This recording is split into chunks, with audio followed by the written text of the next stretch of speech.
Joseph said to his brothers in their own language, "I am Joseph. Is my father still alive?" But his brothers were not even able to answer him because they were still terrified at his presence.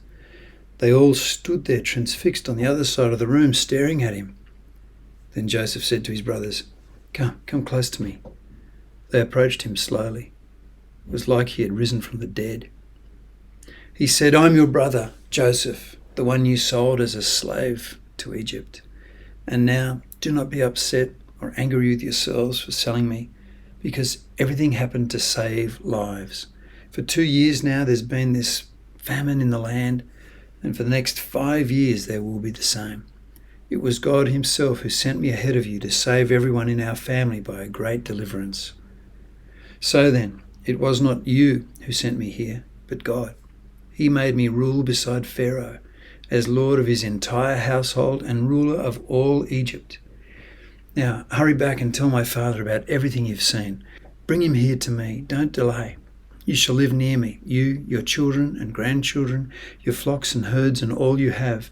I will provide for you here in Egypt, because 5 years of famine are still to come. And if none of this happened, all who belong to you would have become poor and homeless with nothing." Then Joseph threw his arms around his brother Benjamin and wept, and Benjamin embraced him, weeping too. Joseph kissed all his brothers and wept over them, and his brothers were all amazed. When the news of what had happened reached Pharaoh, he said to Joseph, "Tell your brothers to load their animals and return to the land of Canaan, and bring your father and your families back to me. I will give them the best of the land of Egypt, even though it's a famine right now, and they will enjoy the fat of the land." So the sons of Israel did this. And as Joseph sent his brothers on their way, he said to them all, "Don't quarrel on the way." So the brothers went up out of Egypt and came back to their father Israel in the land of Canaan. They told him, "Joseph is still alive, and in fact, he is ruler of all Egypt under Pharaoh." Israel was stunned and did not believe them. But when they told him everything Joseph had said to them, and when he saw the carts that Joseph had sent to carry him back, the spirit of their father lifted and revived. All the years of sorrow melted away, and Israel whispered, "It must be true. My precious son Joseph is still alive. I will go and see him before I die." So Israel set out and travelled to Egypt. One night on the way, God spoke to him in a vision and said to him, "Israel, Israel." "Here I am," Israel replied. "I am God, the God of your father Isaac, and the God of his father Abraham.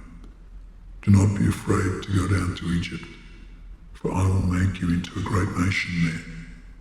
I will be with you, and I will surely bring you back to Canaan again one day, and Joseph's own hand will close your eyes when you die." All those who went to Egypt with Israel, all his direct descendants, numbered 66 people. And when they arrived in the area of Egypt that Pharaoh had given to them, Joseph had his chariot made ready and went to meet his father Israel again. It would be the first time since Joseph was 17, 20 years ago. And as soon as Joseph came to him, he threw his arms around his father, and they wept for a long time. Israel said to Joseph, "Now I'm ready to die, since I have seen for myself that you are still alive."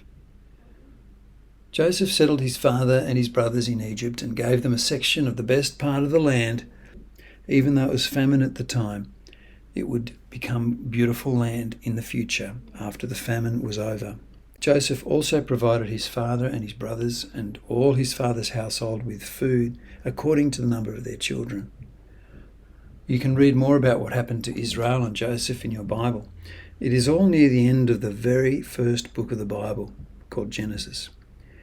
We can learn many things from the life of Joseph, but the main thing is that his life was a picture for us of what God had planned for much later. Listen to this summary of Joseph's life and see if it reminds you of anyone else in the Bible. A father sends his beloved son to his other children, but they hate him and get rid of him. He's punished for something he did not do. But he rises up from a terrible prison to a position of power, and through him many people who are going to die are instead miraculously saved.